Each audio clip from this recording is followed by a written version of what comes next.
मेरे लिए ऑनर की बात है कि आज मैं आपसे बातचीत कर रहा हूँ यहाँ कनाडा से। सबसे पहले तो मैं कोविड-19 के ज़माने में आप सबको अ, बहुत ही बेस्ट विशेस भेजता हूँ और ये इच्छा करता हूँ कि आप सब लोग हेल्दी रहें। बात यह है कि इस वक्त चैलेंज है कोविड-19 के वायरस का, मगर इससे बड़ा चैलेंज हमें बहुत समय से चल रहा है हमारे ये जो टेररिज्म के वायरस का। और टेररिज्म का वायरस चाहे कोई भी कम्युनिटी हो, कोई भी देश हो, उसके लिए बहुत ही ख़तरनाक है। मगर मैं टेररिज्म के वायरस से पहले एक बड़े वायरस की तरफ जाता हूँ, वो है माइंडसेट के पोल्यूशन का वायरस। टेररिज्म का जो वायरस है वो भी अभी हमने रिसेंट उसको सुना फॉर द पास्ट 20-25 ईयर्स। मगर ये जो माइंडसेट का वायरस है जिसने भारत को अपनी लपेट में लिया हुआ है फॉर द पास्ट 1000 ईयर्स, और इस वायरस ने हम सबको बर्बाद कर दिया, क्योंकि हम इसको ये बोलते हैं कि जो मुस्लिम है वो अच्छा है और जो मुस्लिम नहीं है वो अच्छा नहीं है। ये एक ऐसा हेट्रेड पे बेस वायरस है जो अनफॉर्चुनेटली सबसे ज़्यादा मुस्लिम्स को ही बर्बाद कर रहा है। भारत ने इस वायरस को सबसे ज़्यादा झेला। 1000 साल से ज़्यादा भारत ये वायरस को झेल रहा है, और एक डेरोगेटरी वर्ड है काफिर, उसको हम सब बर्दाश्त कर रहे हैं।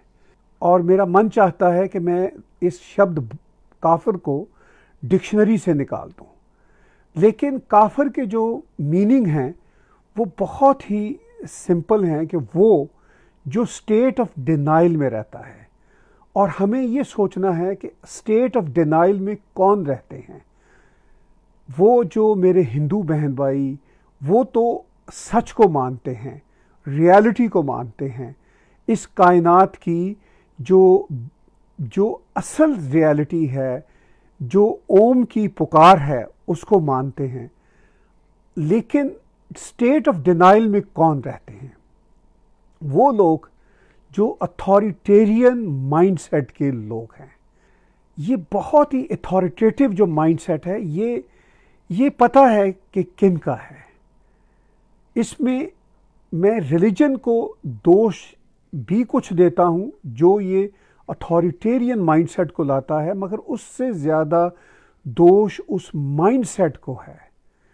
माइंडसेट इटसेल्फ, जो अथॉरिटेरियन माइंडसेट इटसेल्फ है, वो इस अंधेरे को हमारे अंदर लाता है। बहरहाल जो पुष्पेंद्रा भाई कर रहे हैं काम, और जो इस वक्त भारत में काम हो रहा है, जो रिवाइवल ऑफ हिंदू सिविलाइजेशन की बात हो रही है, जो हिंदू राष्ट्र की एस्पिरेशंस है, उस पर चलने की जो बात हो रही है, वो है रास्ता रोशनी का। क्योंकि उस रोशनी के रास्ते पे चलकर सारी इंसानियत का भला है। उसमें सिर्फ मेरे हिंदू बहन भाइयों को ही भला नहीं है, बल्कि मुस्लिम्स को भी भला है, सबका भला है। मैं बार बार दिल से हर बार कहता हूँ कि मैं एक हिंदू हूँ जो मुस्लिम फेथ में पैदा हुआ। ये बड़ी बारीक बात है, क्योंकि जो मेरी हिंदू सिविलाइजेशन है, जो मेरा हिंदू हेरिटेज है, वो मुस्लिम फेथ क्लब हो, क्रिश्चियनिटी फेथ क्लब हो, उससे बहुत आगे है। चूँकि मेरी मुस्लिम आइडेंटिटी कोई नहीं है, हो नहीं सकती, वो एक फेथ क्लब है। मेरी आइडेंटिटी सिर्फ और सिर्फ भारतीय है। मेरी आइडेंटिटी सिर्फ और सिर्फ हिंदू होने में है, क्योंकि हिंदू की जो आइडेंटिटी है वो धरती के साथ जुड़ी हुई है, और इंसान का जो नाता है इस धरती के साथ, वो इतना ही है कि वो इस धरती का सन या डॉटर है। तो इसका मतलब ये है कि हम इंसानों का, चाहे हमारा फेथ कोई भी हो, हमारा वास्ता धरती के साथ है। धरती के साथ अगर हम जुड़े हैं तो हम हैं, और अगर हम धरती के साथ नहीं जुड़े हुए तो फिर हम अपने आप को भी डिनाई कर रहे हैं। और जो अपने आप को डिनाई करता है वो है इनफैक्ट काफर।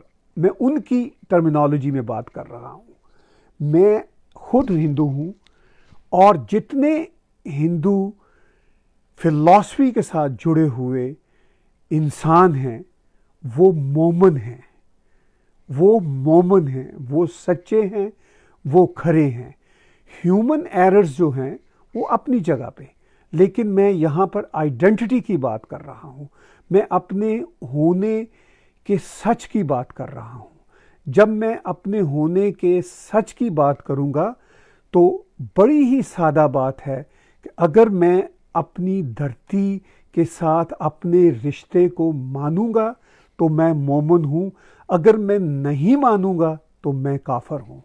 इसका क्या मतलब है कि अनफॉर्चुनेटली जो हमें काफर कहते हैं, दर हकीकत वो खुद काफर हैं। काफर की एक डेफिनेशन बड़ी सादा सी, सिंपल, ऑथेंटिक डेफिनेशन है, स्टेट ऑफ डिनाइल में रहने वाला शख्स काफिर है। मगर बदकिस्मती से ये डेरोगेटरी वर्ड हम तो इन पर भी नहीं लगाना चाहते, मगर इन्होंने हम पर लगाया। हम इनसे सिर्फ इतनी विनती करते हैं कि स्टेट ऑफ पीस में आ जाएं, पीस के माइंडसेट को अपना लें, क्योंकि पीस के माइंडसेट को अपनाए बगैर कहीं पर भी बात नहीं बनेगी। लेकिन हमने अभी अपने रीसेंट हिस्ट्री में 47 में क्या देखा? टू नेशन थ्योरी कितना बड़ा फ्रॉड है, इतना बड़ा फ्रॉड कि टू नेशन थ्योरी का मतलब है कि टू नेशंस कौन है?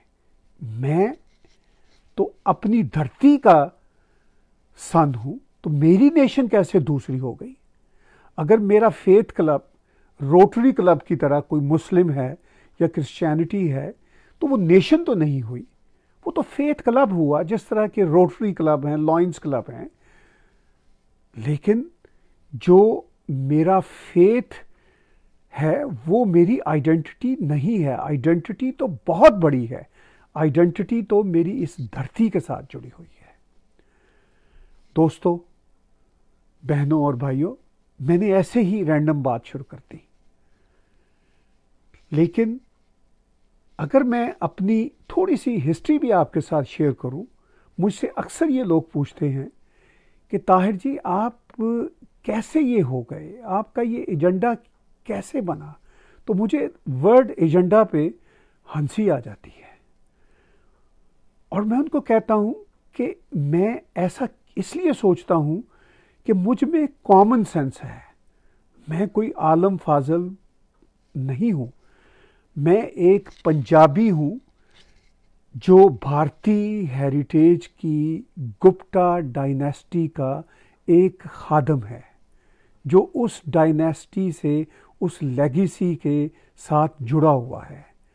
मैं राम के शहर लाहौर में पैदा हुआ, मैं ग्रो अप हुआ राम के दूसरे शहर कसूर में, और कसूर के एक सूफी पोइट, अब मैं सूफी की बात पर भी आगे आऊंगा कि सूफी इटसेल्फ कितना फ्रॉड अब बन गया है, मगर वो एक सूफी, ट्रू सूफी थे जिनका नाम आप सबको मालूम है, बुल्ले शाह। बुल्ले शाह को जब मैंने अपनी टीन एज में पढ़ा तो मुझे पता चला कि मैं कौन हूँ। बुल्ले शाह ने अपनी पोइट्री में लिखा, बुल्लिया की जाना मैं कौन, यानी बुल्लिया मुझे क्या पता कि मैं कौन हूँ। ये बुल्ले की हम्बलनेस थी, उसने इन शब्दों में अपनी तलाश शुरू की। जब मैंने बुल्ले शाह को, जो मेरे शहर के गुरु थे, जो मेरे प्रॉफिट थे, जो मुझे मेरे क्रिएटर तक लेकर जाते थे, जब मैंने उनकी पोइट्री को पढ़ा अपनी पंजाबी लैंग्वेज में, तो मुझे अपनी शनाख्त का सारा सफ़र शुरू होता नज़र आया। बुल्ले शाह ने जब मुझे ये बताया कि जद गल समझ लई ते रोला की, ए राम रहीम ते मौला की, जब बात समझ ली तो किस बात का शोर है, ये राम रहीम मौला तो एक ही है।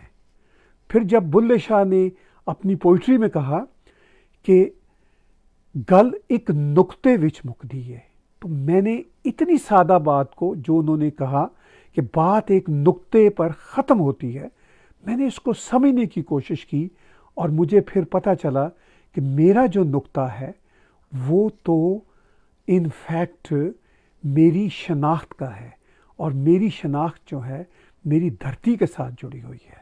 मैंने अभी बात की थी, लोग मुझसे पूछते हैं कि ताहिर जी आपका एजेंडा क्या है, तो मैं उनको बताता हूं कि मेरा एजेंडा बुल्ले शाह है।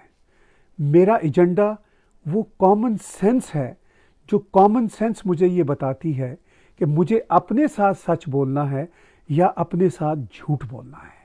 जब मैंने अपने साथ सच बोलने की कोशिश की तो मुझे साफ पता चला कि मैं इस धरती, इस मिट्टी का एक मिट्टी का बना हुआ पुतला हूँ, जिसमें जो एनर्जी है, जो जान है, वो ओम की है, जो क्रिएटर की है। मैं बिलीवर हूँ। जब मैं कहता हूँ कि मैं बिलीवर हूँ तो मैं बिलीव करता हूँ अपनी धरती पर, मैं बिलीव करता हूँ अपने क्रिएटर पर। और मेरा क्रिएटर कौन है? वो आप उसको रहीम कहें, आप उसको मौला कहें, आप उसको राम कहें, आप उसको भगवान कहें, जिसके कई नाम हैं, और वो मेरा क्रिएटर है और मेरा क्रिएटर मेरी यूनिवर्स है। ये है वो एजेंडा जिसकी बुनियाद पर मैं शायद बदला भी अपने बहुत ही टीन एज के ज़माने में, और उसी दर्द को और उसी आग को आगे लेकर चल रहा हूँ। मैं लाहौर और कसूर में ग्रो अप हुआ, और जब मैं अपनी टेक्स्ट बुक्स में नफ़रत, hatred towards my own brothers and sister, towards my own ancestors पढ़ा करता था, अपने बड़ों के बारे में, कि हिंदुओं के बारे में जब बुरी बुरी बातें हमारे टेक्स्ट बुक्स में होती थी लिखी हुई, तो मेरी आंखों में आंसू आते थे कि क्या मैं अपने ही पुरखों को बुरा भला कह रहा हूँ? क्या मुझे शर्म नहीं आती? तो फिर मैंने जानने की कोशिश की कि ये जो कंट्री पाकिस्तान है, ये कैसे बना। ये मैं बात कर रहा हूँ अपने अर्ली जर्नी की, जब मैं 13-14 ईयर्स का था, 13-14 साल का था। तो मैं जब अपनी टेक्स्ट बुक्स पढ़ता था तो उनमें हेट्रेड्स के अलावा कुछ नहीं होता था। और जब मैं अपने आप के बारे में सोचता था कि मैं कौन हूँ, वही जो बुल्ले शाह ने मुझसे पूछा था कि बुल्लिया की जाना तू कौन, तो मैं पूछता था कि मैं कौन हूँ, तो मुझे ये पता चलता था कि मैं तो राम के शहर से ताल्लुक़ रखता हूँ, उस अजीम राम का जो क्रिएटर का अवतार है। तो फिर मैंने कहा कि मैं अपने आप को डिनाई करूँगा?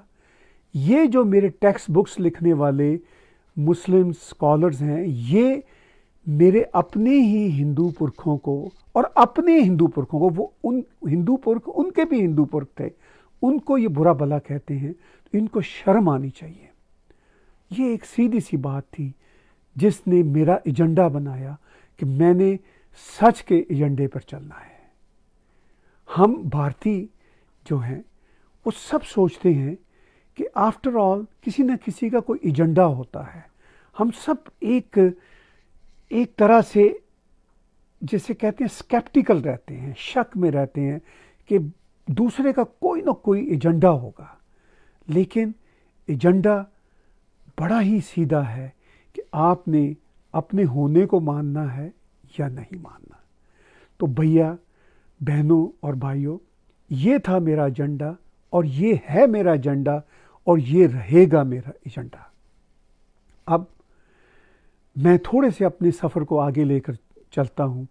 जब मैंने पाकिस्तान में रहते हुए उन झूठी किताबों को अपने मन से रिजेक्ट किया, तो फिर मैंने सोचा कि मैं सच की तलाश में और निकलूं। तो फिर मैंने उसी सिंधु देश की धरती में ट्रैवल किया। फिर मैंने ज़मीन से अपने पुरखों की खुशबू एक एक इंच से वसूल की। एक एक इंच ने मुझे बताया कि ये धरती किस सिविलाइजेशन की धरती है। और जिस धरती का नाम मुझे बताया जाता था कि ये अब पाक हो गई है, द वर्ड पाक इटसेल्फ बेस्ड ऑन हेट्रेड। ये जो पाक का वर्ड है ये हेट्रेड का वर्ड है। इसलिए हेट्रेड का वर्ड है कि मैं पाक हूँ, दूसरा नापाक है। तो ये जो वर्ड पाकिस्तान है ये मुझे कभी अच्छा ही नहीं लगा था, क्योंकि एक तो पाकिस्तान मुझे मेरी आइडेंटिटी नहीं देता था, क्योंकि मेरी आइडेंटिटी तो पंजाबी भारतीय है, उसमें पाकिस्तान तो है ही नहीं। पाकिस्तान क्या चीज़ है? पाक तो कोई नेशन नहीं है, क्योंकि पाक नेशन अगर कोई फेक बेसिस पे बनाई जाती है तो वो इनफैक्ट हेट्रेड की बेस पे है, और मुझे हेट्रेड नहीं चाहिए। हेट्रेड मेरी जीन में नहीं है। हेट्रेड मुझे मेरे पुरखों की जीन ने नहीं बताई। मेरी जेनेटिक में जो हिंदू जेनेटिक है वो सिर्फ और सिर्फ यही बताती है कि सबका भला सबकी खैर। लेकिन हम सबका भला सबकी खैर कहते कहते अपने एक गाल को आगे पेश करते करते थप्पड़ तो खाते जा रहे हैं। मगर अब एक ऐसा वक्त आ गया है कि हमें उन जालिमों को कहना है जो हम पे जुल्म करते आए सदियों से कि ये जुल्म नहीं चलेगा। एक बात मैं, एक उर्दू का एक शेर है कतील शफाई साहब का, वो मैं ज़रूर यहाँ पे पढ़ता हूँ। कतील उससा मुनाफिक कोई क्या होगा, जो जुल्म तो सहता है बगावत नहीं करता। तो अगर हम बगावत नहीं करेंगे इन जुल्म देने वालों के खिलाफ, तो मैं समझता हूँ कि हम खुद मुनाफिक होंगे, हम हिपोक्रेट होंगे। आज वक्त आ गया है कि हम उन जालिमों के आगे खड़े हो जाएं, उनको आईना दिखाएं और उनको कहें इनफ इज़ इनफ। हेट का ये कारोबार अब नहीं चलेगा। हमें अपने होने को तस्लीम करने दें। बहनों और भाइयों, जब हम एक लोहे की तरह उनके आगे खड़े हो जाएंगे और उनको बताएंगे कि हम अपने राइट्स के लिए, अपनी धरती की प्रोटेक्शन के लिए, अपनी सिविलाइजेशन के लिए हम खड़े हैं, तो वो हमारे सामने ज़्यादा देर तक खड़े नहीं हो सकेंगे। उसके दो कारण हैं। एक तो ये कि वो हमारा ही हिस्सा है, उनको समझ आ जाएगी कि उनको हमारे साथ मिलना है, यानी अपने साथ मिलना है। और दूसरा कारण ये है कि वो हमारे सामने खड़े नहीं हो सकेंगे, हम सच की बुनियाद पर हैं। अब मैं आगे के सफ़र को थोड़ा सा बयान करता हूँ। मेरी फ़ाइट चलती रही उसी अपनी सच्ची आइडेंटिटी की पहचान के लिए। फिर एक समय आया कि मुझे ये तय करना पड़ा कि मैं उस देश में नहीं रह सकता जो देश फेक बेसिस पे बना हो। अब मैं 22 साल से कनाडा में रह रहा हूँ। आप सब मेरी बातें सुनते हैं, मैं आपका बहुत ही धन्यवाद हूँ। आप मुझे समय देते हैं, आपको मेरे विचारों का पता है। लेकिन मेरे विचार जानने ही काफ़ी नहीं है, मेरी विनती को भी मानना चाहिए। और वो विनती ये है कि भारत में जो पॉलिटिकल करेक्टनेस की एनवायरनमेंट है, भारत में जिस तरह विक्टिमहुड का कार्ड खेलने वाले जो बहुत ही चंद माइनॉरिटी के लोग हैं, वो हमारे ऊपर कब्ज़ा किए हुए हैं, उनको बताना है कि अब ये ऐसा नहीं चलेगा। लेकिन उसमें दो चैलेंजेस हैं। मैं भारत आता रहता हूँ, और जब मैं भारत आता हूँ तो मैं कुछ कंसर्न्स मेरे वहाँ पे बनते हैं। मैं खुल के अब बात करता हूँ। मेरे वहाँ पर जो मुस्लिम बहन भाई हैं, मैं जयपुर हो, दिल्ली हो, पंजाब हो, गुजरात हो, जहाँ जहाँ भी मुझे जाने का मौका मिला, जब मैं उनसे मिलता हूँ तो जो एक आम मुस्लिम है वो इनफैक्ट इन इश्यूज में नहीं है, वो इस विक्टिमहुड के कार्ड में नहीं है। वो उसी तरह एक नॉर्मल ह्यूमन बीइंग की तरह रहना चाहता है, मगर फॉर द पास्ट 72 ईयर्स उनके कानों में ये डाल दिया गया कि आप विक्टिमहुड का कार्ड खेलें। अब वो विक्टिमहुड का कार्ड खेलते खेलते उसके कुछ आदी हो गए हैं। लेकिन आप यकीन कीजिए, मेरी ऑब्जर्वेशन बड़ी साफ है कि चाहे वो कहीं का मुस्लिम हो रहने वाला भारत में, जो आम मुस्लिम है वो अपनी ज़िंदगी जीना चाहता है आम ढंग से अपने तमाम भारतीय बहन भाइयों के साथ रहते हुए। लेकिन कुछ पॉलिटिकल पार्टीज़ हैं भारत में, रीजनल भी सेंटर की, जिनका वोट बैंक उनके साथ जुड़ा हुआ है। वो फिर लेफ्ट के एलीट को और मुस्लिम के एलीट को और मुस्लिम के जो पॉलिटिकल बैकग्राउंड के लीडर्स हैं उनको इस्तेमाल करता है। जब वो उनको इस्तेमाल करता है तो फिर वो मुस्लिम मासेस तक वोट लेने के लिए जाते हैं और एक नफरत की फजा बनाते हैं। अभी आपने जनवरी, फरवरी और दिसंबर में देखा कि शाहीन बाग जैसे ड्रामे भारत में कई जगह पे हो रहे थे। सबसे बड़ा ड्रामा दिल्ली में था। कितने लोग होते होंगे? 500,000 किसी एक जगह पे। 200 मिलियन जो मुस्लिम्स रफली भारत में रहते हैं वो तो नहीं थे। वो जो 500,000, 2,000 लोग इकट्ठे होते थे वो उनकी आवाज़ भी नहीं थे, मगर वो उनकी ऑनरशिप लेते थे।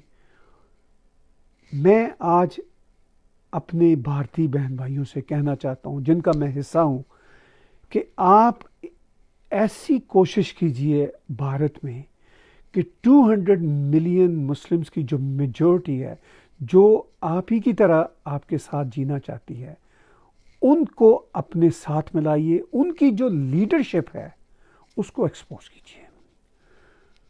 और मैं भी आपके साथ खड़ा हूं। उस लीडरशिप को एक्सपोज कीजिए। उनके पीछे जिनका नेगेटिव एजेंडा है उसको एक्सपोज कीजिए। एक काम तो ये कीजिए ताकि भारत एक जन्नत बन सके। और जब जन्नत की बात होती है तो भारत की जन्नत जो है, जो कश्मीर को कहा जाता है, वैसे तो मेरे लिए तो पूरा भारत ही जन्नत है, लेकिन एक सिंबल के तौर पर जिसको हम कश्मीर कहते हैं, उसमें जो काम बीजेपी सरकार ने किया अगस्त 5, 2019 को एब्रोगेशन आर्टिकल 370 और 35A के लिए, उसको सैल्यूट मैं करता हूँ। कश्मीर का कार्ड भारतीय पॉलिटिकल पार्टीज बहुत अरसे से खेल रही हैं। बीजेपी ने और प्राइम मिनिस्टर नरेंद्र मोदी जी ने जिस बहादुरी के साथ उस कश्मीर कार्ड को, जो देश के लिए गलत था, जिसको गलत तरीके से खेल रहे थे, ख़त्म किया, उसके लिए मैं सल्यूट तो पेश करता ही करता हूँ। मगर अब उस सफ़र को हमें बहुत आगे लेकर जाना है, और वो सफ़र एक ही तरह से आगे जा सकता है कि कश्मीर में अब वापसी जो है उस तरह के लॉस की कभी ना होने दें। इस वक्त कश्मीर जो है वो भारत का अटूट अंग बन चुका हुआ है। वो हमेशा से था, बन चुका हुआ है। अब आपको आगे बढ़ते हुए जो थोड़ा सा कश्मीर का पार्ट इधर है उसको भी अपने कश्मीर के साथ मिलाना है, और गिलगित बल्तिस्तान को भी अपने साथ मिलाना है। आप देखिए कि गिलगित बल्तिस्तान हो, कश्मीर हो, स्कर्दू हो, ये वो सर हैं भारत के, जो भारत की आन है, जो भारत की शान है।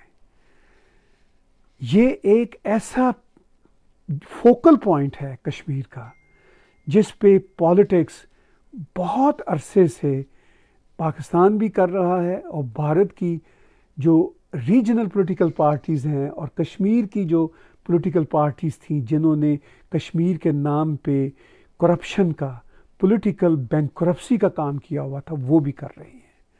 तो मेरी ये भी आपसे विनती है कि आपने जो काम मोदी जी ने आपको सौंपा है उसको आगे लेके जाना है। अब मैं मोदी जी के बारे में ज़रूर 2-3 लाइनें कहना चाहूँगा। यहाँ वेस्ट में रहते हुए मोदी जी हिंदुत्व, आरएसएस के बारे में बहुत ही जहरीला प्रोपेगेंडा चल रहा है। लेकिन मैं जब मोदी जी को सुनता हूँ, उनकी किसी भी स्पीच को सुनता हूँ, उनकी बॉडी लैंग्वेज को मैं देखता हूँ, वो बहुत ही हम्बल और सिंपथाइज़र हैं अपनी जनता के लिए, अपनी सिविलाइजेशन के लिए। लेकिन मैं ये भी समझता हूँ कि वो पॉलिटिशियन भी हैं और पॉलिटिक्स में भी हैं। Politics is not a bed of roses. ये कोई फूलों की सेज नहीं है। उसमें आपको बहुत ही एहतियात से चलना पड़ता है। इसमें आपको बहुत ही रफ डिसीजंस भी लेने होते हैं और टफ डिसीजंस भी लेने होते हैं। आप ये ना समझिए कि 1.3 बिलियन के कंट्री को आप साधुओं की तरह चला सकते हैं, आप संतों की तरह चला सकते हैं। आपको एक श्रूड पॉलिटिशियन भी होना है। मोदी जी के बारे में मैं ये समझता हूँ कि वो जहाँ मन से साधु हैं, वहाँ बाहर से श्रूड पॉलिटिशियन भी हैं और होना चाहिए। Politics is not a bed of roses. ये फूलों की सेज नहीं है। तो मोदी जी को पॉलिटिक्स में अपना काम करने दीजिए। उनको टफ डिसीजंस भी लेने हैं, उनको रफ डिसीजंस भी लेने हैं, लेकिन आपको खड़े होना है उनके साथ।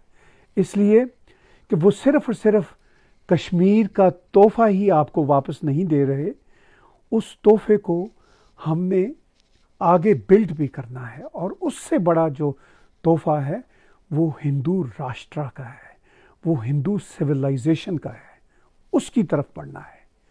अब मैं बात जोड़ूंगा जो मैंने अभी कही कि यहाँ वेस्ट में कितना जहरीला प्रोपेगेंडा भारत के खिलाफ, मोदी जी के खिलाफ, हिंदू राष्ट्र के खिलाफ सुबह शाम होता है। उसका कारण ये है कि यहाँ पर जो ऐसे एलिमेंट्स, इस्लामिस्ट एलिमेंट्स और लेफ्ट के एलिमेंट्स, वो इकट्ठे हो गए।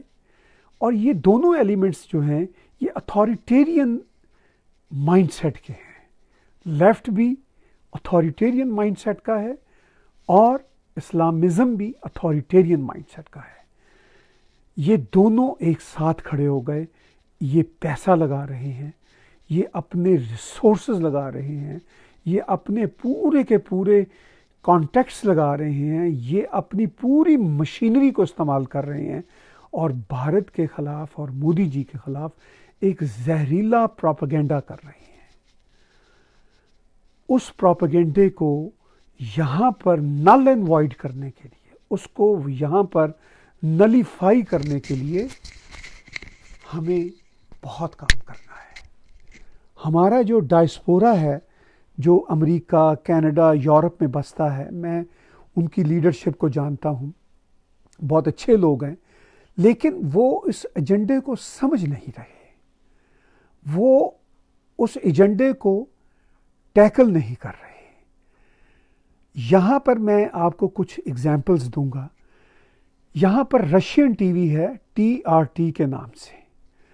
वो पूरे अमेरिका, कनाडा, यूरोप में फ्री विदाउट केबल यूट्यूब पर लाइव 24/7 देखा जा सकता है। उस रशियन टीवी ने क्या किया, उसने अंग्रेज़ी में पूरी प्रोग्रामिंग की, इंग्लिश में पूरी प्रोग्रामिंग की, और जितने न्यूज़ एंकर्स हैं, जितने न्यूज़ ब्रॉडकास्टर हैं, सब गोरों को, गोरियों को, जो यहाँ के बॉर्न लोग हैं, उनको हायर किया हुआ है, और जिससे वो प्रोपेगेंडा चलाते हैं और भारत को भी बदनाम करते हैं। यही काम अल जज़ीरा करता है, यही काम BBC भी कर रहा है, CNN भी कर रहा है, न्यूयॉर्क टाइम्स भी कर रहा है। अब ये बड़े बड़े मीडिया आउटलेट्स हैं। भारत में आप लोग मोदी जी की सुपरविजन में तो अच्छे काम कर रहे हैं, लेकिन जो हमारा डायस्पोरा है वो यहाँ पर समझ नहीं रहा कि कैसे इसको हैंडल करना है, इस सारे इशू को कैसे कंट्रोल करना है। उसके लिए मैं बार बार भारतीय जो सरकार के कुछ लोग हैं, जिनसे हमारी अलैक सलैक है, बीजेपी की गवर्नमेंट के कुछ लोग हैं, उनसे मैं कहता हूं कि हमें भी अपना नैरेटिव लाने के लिए काम करना चाहिए, क्योंकि दुनिया में ऐसा नहीं है कि कोई आपके खिलाफ प्रोपेगेंडा करे और आप कहें कि कोई बात नहीं, इग्नोर करें। ये जो इग्नोरेंस वाला काम है, इग्नोर करने वाला काम है, ये अब नहीं चलेगा। आज की दुनिया की सबसे बड़ी जंग नैरेटिव की जंग है। आज की दुनिया की सबसे बड़ी जंग अपने इजहार की जंग है। जब तक हम अपनी बात नहीं करेंगे, जब तक हम अपना पॉइंट ऑफ व्यू नहीं देंगे और फोर्सफुली यानी भरपूर अंदाज में नहीं देंगे, जैसा कि हमारे अपोजिशन वाले लोग देते हैं, हमारी बात नहीं पहुंचेगी। उसके लिए हमें रिसोर्सेज भी इकट्ठे करने हैं, उसके लिए हमें वो तरीका भी अपनाना है जो तरीका ये लोग बरतते हैं और हम नहीं बरतते। हम समझते हैं कि भारत की 1.3 बिलियन की पॉपुलेशन में जो मेजॉरिटी भारतीय हैं वो इस वक्त अवेयर हो रहे हैं, अवेक हो रहे हैं और मोदी जी के साथ खड़े हैं। वो ठीक है, मगर 1.3 बिलियन भारतीय जो भारत में रहते हैं, उनके अलावा दुनिया में 6.5 बिलियन दूसरे लोग भी हैं। उनमें हमारा प्रोपेगेंडा बहुत गलत जा रहा है। उस प्रोपेगेंडे को काउंटर करना है उसी स्टाइल में, उसी लैंग्वेज में, उन्हीं चेहरों के साथ। ये मैं बात बार बार हर फोरम पे करता हूँ। और आप ये ना समझिए कि भारत में रहते हुए आप देखते हैं हर तरफ जय जय हो रही है, जय श्री राम है, जय मोदी जी है। वो काफ़ी नहीं है। ये जय श्री राम सिर्फ 1.3 बिलियन लोगों के लिए नहीं होनी चाहिए, ये 7.7 बिलियन लोगों के लिए होनी चाहिए, क्योंकि हमारा जय श्री राम का जो पैगाम है वो पीस का पैगाम है, ट्रू पीस का पैगाम है। लेकिन हमें कुछ थोड़ा सा स्ट्रैटेजिक भी होना होगा। मैं समटाइम जब अपने भारतीय हिंदुत्व स्कॉलर्स को सुनता और देखता हूं तो मुझे फील होता है कि समटाइम हम अपनी जो फाइट है वो पिक करने में थोड़े स्मार्ट नहीं है। हम हर एक के साथ फाइट पिक कर रहे हैं। हम जो इवेंजलिस्ट हैं उनके साथ भी फाइट पिक कर रहे हैं। हमें ऐसा नहीं करना। हमें उनको भी अपना दोस्त बनाना है। उनका और हमारा जो बंधन होगा वो हमारे कॉमन एनिमी हैं दो, लेफ्ट और इस्लामिस्ट। इन दोनों को हमें काउंटर करना है। इस्लामिस्टों को काउंटर करने के लिए हमें majority of the silent Muslims जो हैं उनको भी अपने साथ मिलाना है, उनको भी अपना पैगाम देना है। हमारा पैगाम ही नहीं पहुंचता। मैं बिल्कुल खुल के अपनी मन की बात करता हूं। मैं बहुत लंबे समय से ये बात समझ चुका था।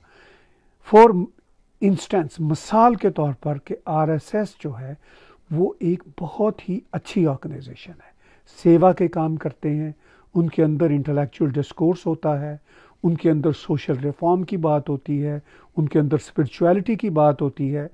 लेकिन आरएसएस के बारे में इतना जहरीला प्रोपेगेंडा है पूरी दुनिया में और भारत में भी। उसको नलिफाई करने के लिए, उसको काउंटर करने के लिए मेरे आरएसएस के बहन भाई भी तवज्जो नहीं देते। वो ये समझते हैं कि हमारा काम अपना काम करना है, उनका काम उनका काम करना है। लेकिन अब जो समय है, सोशल मीडिया का ये ज़माना है जिसमें मैं आपके साथ जुड़ा हुआ हूँ, ये वो समय है जिसमें हम इग्नोर नहीं कर सकते। हम ये नहीं कह सकते कि चलिए कोई नहीं, अगर उनको बात समझ आती है तो आए, ना समझ आए तो ना आए। नहीं, हमें उनको अपना नैरेटिव देना है, बार बार देना है, और ये बात उनको बार बार बतानी है कि हम वो नहीं हैं जो आप हमको समझते हैं।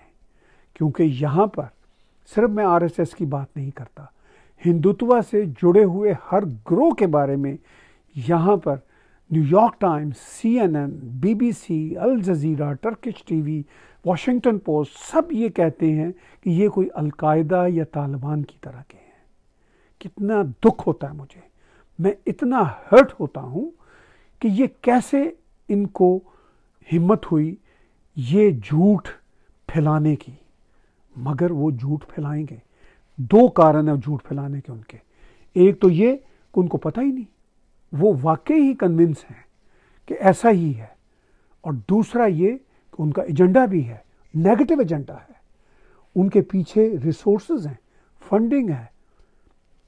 लेकिन जो पहला फैक्टर है कि उनको पता ही नहीं। ये मैं आपको रियलिटी के साथ कहता हूँ कि वेस्टर्न मीडिया के साथ मेरा संबंध रहता है। मैं बहुत सारे BBC हो, CNN हो और न्यूयॉर्क टाइम्स हो, वहाँ पे लिखने वाले, काम करने वाले पत्रकार, उनमें से कईयों के साथ मेरी फ्रेंडशिप है। उनको पता ही नहीं है और उनको बताना है। उनको बताने के लिए हमारे पास मॉडल ही कोई नहीं।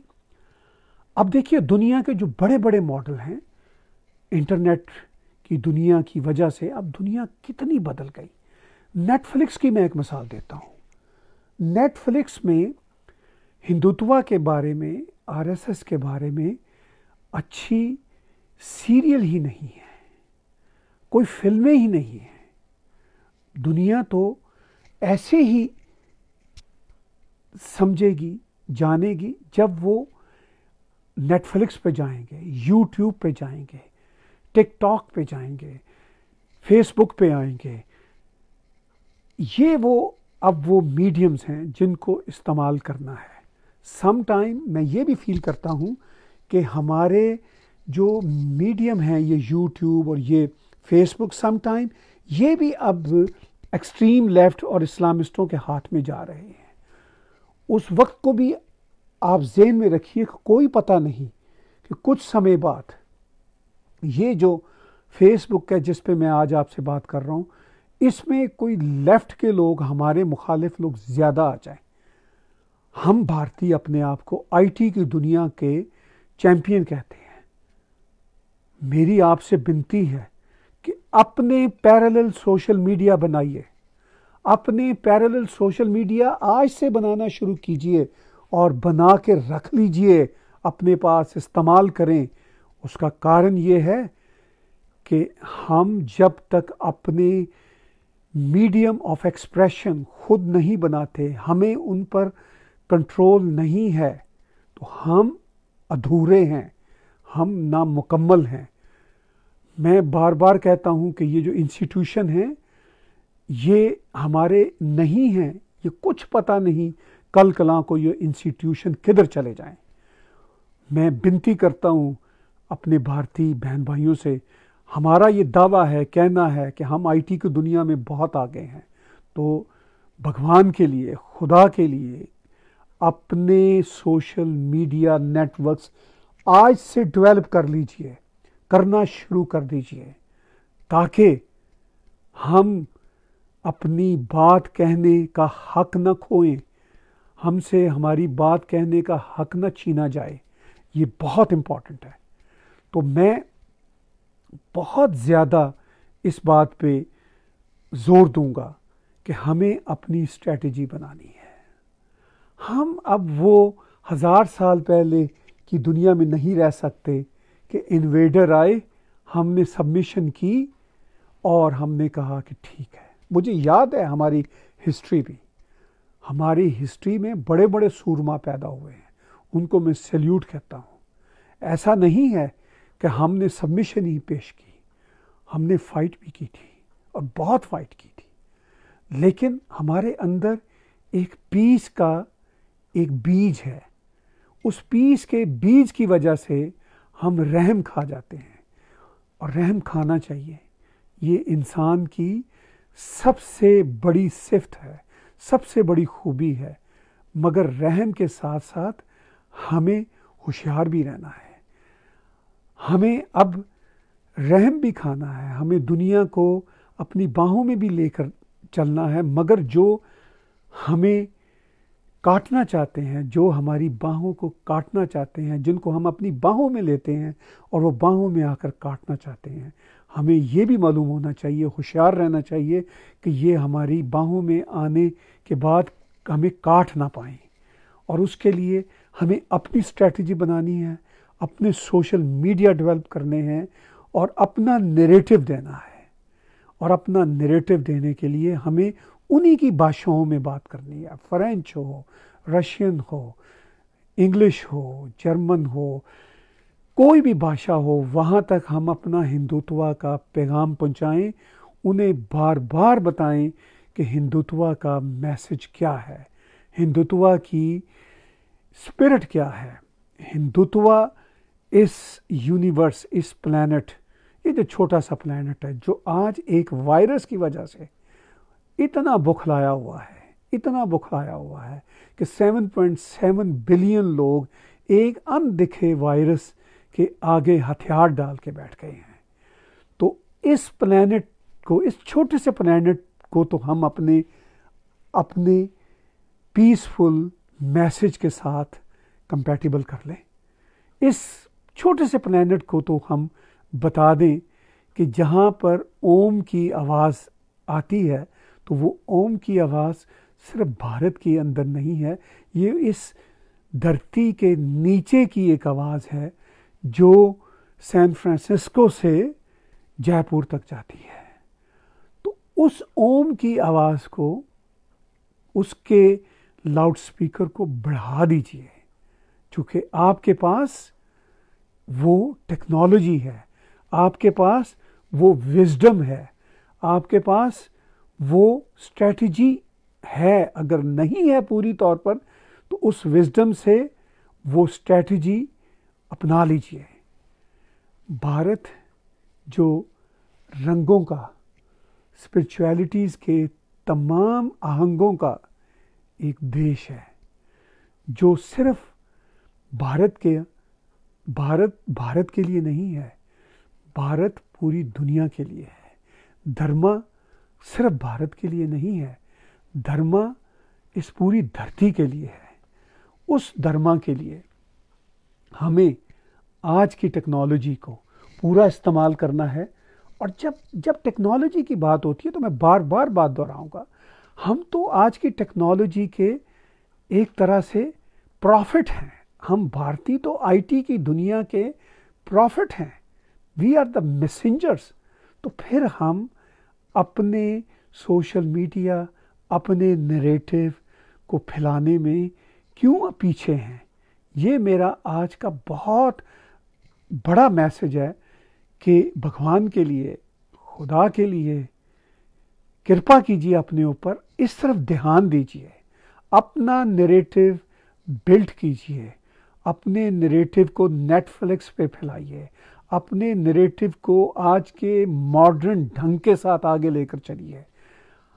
देखिए, छोटी सी बात है कि दुनिया के इस वक्त दो बड़े कल्चर हैं, एक वेस्टर्न कल्चर है और एक भारतीय कल्चर है। भारत का योगा हो, भारत का डांस हो, भारत का म्यूज़िक हो, भारत की फिल्म हो, ये वेस्ट के साथ साथ पैरेलल चल रहा है।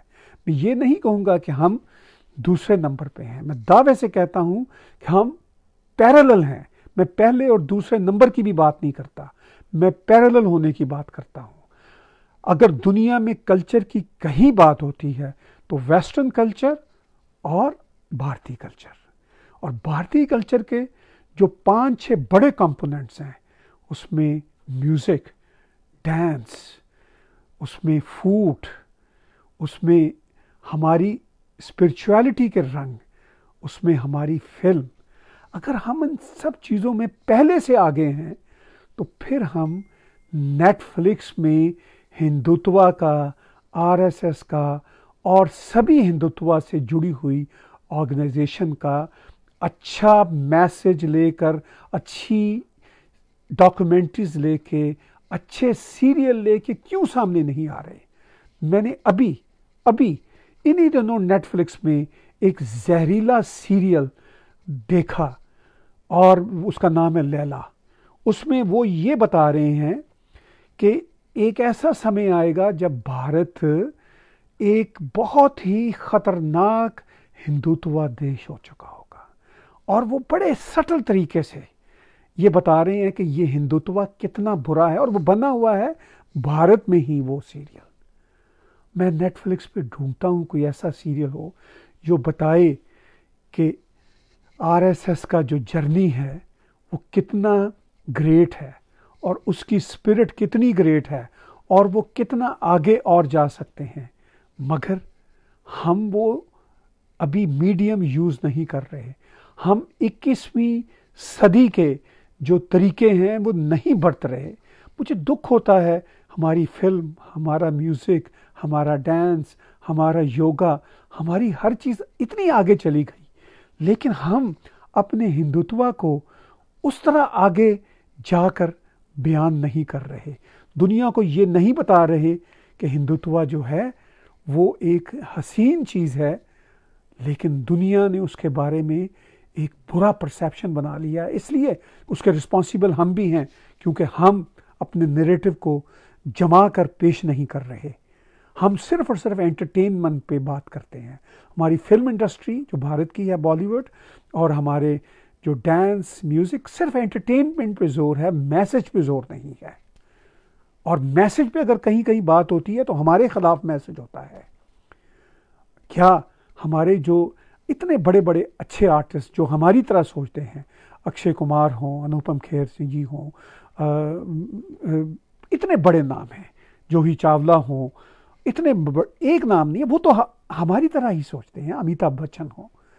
सिर्फ और सिर्फ हमने अपने रिसोर्सेज को पूल करना है और उनको इस तरफ लाना है कि अब ये उनकी जिम्मेदारी है कि दुनिया को बताएं कि हिंदुत्व कितनी खूबसूरत चीज़ है। दुनिया को बताएं कि हिंदुत्व में कितना पीस ही पीस है। ये वो चीज़ें हैं जो मैं आज आपसे ख़ास तौर पर कहना चाह रहा हूँ, इसलिए कि मैं यहाँ पर बैठा हुआ कुड़ता रहता हूँ कि हमारा जो मैसेज जिसकी मैं बात करता रहता हूँ वो आफ्टर ऑल वेस्ट में क्यों नहीं फैल रहा। वो मैसेज वेस्ट में तभी फैलेगा जब हम अपने मैसेज को अपने आर्ट के साथ मिलाएंगे। मैसेज खाली स्पीचेस में, खाली तकरीरों में बहुत ही लिमिटेड रह जाता है, लेकिन जब हम उसको आर्ट के साथ मिक्स करते हैं तो वो आगे जाता है। मैं अभी रिसेंटली मैंने उनके नॉवल सांगी जी के पढ़े, यशवंत सांगी भाई के। मुझे खुशी हुई कि उन्होंने इंग्लिश में नावल लिखे, और वो इस तरह के नावल हैं जिसमें भारतीय सिविलाइजेशन की रिवाइवलिज्म की बात हो रही है। तो ये काम करना है। अगर एक ऑथर ये काम कर रहा है तो हमें ऐसे 200 ऑथर पैदा करने हैं, और वो हैं, वो ऑलरेडी हैं, सिर्फ उनको प्रमोट करना है। मैंने अभी कुछ बड़े बड़े कलाकारों के नाम लिए बॉलीवुड के, और यहाँ स्क्रीन पे ये विवेक अग्निहोत्री जी का नाम भी आ रहा है। बहुत सारे नाम मेरे जो दोस्त हैं, अखिलेश त्रिवेदी भाई ने लिखा हुआ है, ये बहुत सारे दोस्त ये नाम लिख रहे हैं। इसका मतलब है कि हम में लोग हैं, एक नहीं हजारों हैं। हम क्यों उन सब को अपने साथ नहीं जोड़ते? इंस्टीट्यूशन बनाइए, इंस्टीट्यूशन बनाइए बहनों और भाइयों। हम सब में बड़े बड़े जानदार लोग हैं। इंस्टीट्यूशन बनाइए। मेरा जब तक आखिरी सांस है मैं आपके साथ हूं, इसलिए कि मैं आपके साथ नहीं हूं, मैं अपने साथ हूं, और आप मैं हूं और मैं आप हैं। ये वो स्पिरिट है, ये वो रास्ता है जिस पे चल के हमें इंस्टीट्यूशन बनाने हैं। इंस्टीट्यूशन बनाइए, आज के मॉडर्न समय को इस्तेमाल कीजिए, और जो आज का मॉडर्न समय है वो हमें बार बार बताता है कि हमें अपने काम को आगे लेकर आना है और मॉडर्न तरीके से लेकर आना है।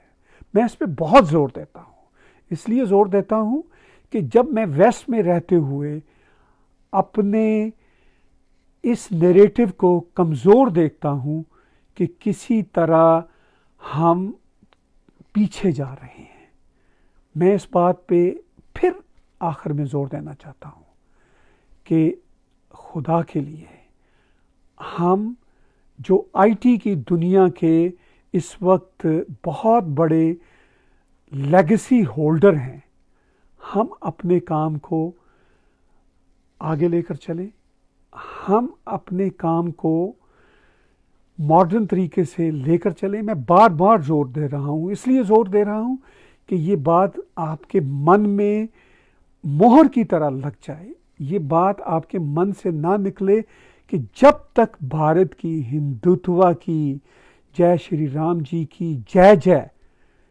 7.7 बिलियन लोगों में नहीं होगी, हमें सुकून से नहीं बैठना। अभी तो हम स्ट्रगल कर रहे हैं 1.3 बिलियन लोगों के अंदर ही, भारत में रहने वाले, वो चलती रहेगी। लेकिन जो रेस्ट 6.5 बिलियन लोग ऑन प्लैनेट में, उन तक हमारा पैगाम सोशल मीडिया के राही पहुंचेगा। और सोशल मीडिया के राही मेरी स्पीचेस से सिर्फ नहीं पहुंचेगा, वो आपके पास बहुत सारे ऐसे Norwegian, French, English, American, Canadian thinkers को अपने साथ जोड़िए, वो आपका पैगाम पहुंचाएं, वो आपके बारे में डॉक्यूमेंट्रीज बनाएं, वो फिल्में बनाएं। वो तब बनाएंगे जब पहले आप बनाएंगे। जब आप पहले नहीं बनाएंगे तो फिर कोई दूसरा हमारे लिए क्यों बनाएगा। आप अपने घर से आगाज़ कीजिए, दुआ कीजिए कि ये कोविड-19 जल्दी ख़त्म हो। मैं भारत ज़्यादा आना चाहता हूँ, आप बहन भाइयों के साथ हफ्तों बैठ के ये बातें करना चाहता हूँ, सिर्फ बातें नहीं करना चाहता। अब बातों का समय भी नहीं रहा, हमें अब बैठ के स्ट्रैटेजी बनानी है, हमें बैठ के ये काम करना है और इकट्ठे काम करना है कि किस तरह हम एक ऐसी स्ट्रैटेजी बनाएं कि हमारा पीस का मैसेज मॉडर्न तरीके से आप तक पहुंचे। मैंने बहुत सारे रैंडम थॉट्स थे जो आपके साथ शेयर किए, लेकिन उन रैंडम थॉट्स को मैंने कोशिश की कि एक लड़ी में परोऊं। उन रैंडम थॉट्स को मैंने एक कोऑर्डिनेटेड मैसेज के साथ परोया है, और वो मैसेज कंक्लूसिव यही है कि अब हमें बातों से आगे निकलकर एक ऐसे एक्शन प्लान की तरफ आना है, एक ऐसी स्ट्रेटजी की तरफ आना है जो आपको, मुझको और हमारी सिविलाइजेशन को और उसके मैसेज को पूरी दुनिया तक लेकर जाए, और हमारे बारे में इस वक्त जो जहरीला प्रोपेगेंडा है उसको ख़त्म करे। मेरा ये ख्याल है कि मैंने काफ़ी समय लिया और मैं आप सबका बहुत ही शुक्रगुज़ार हूँ, बहुत ही धन्यवाद हूँ। बहुत बहुत शुक्रिया, बहुत बहुत धन्यवाद।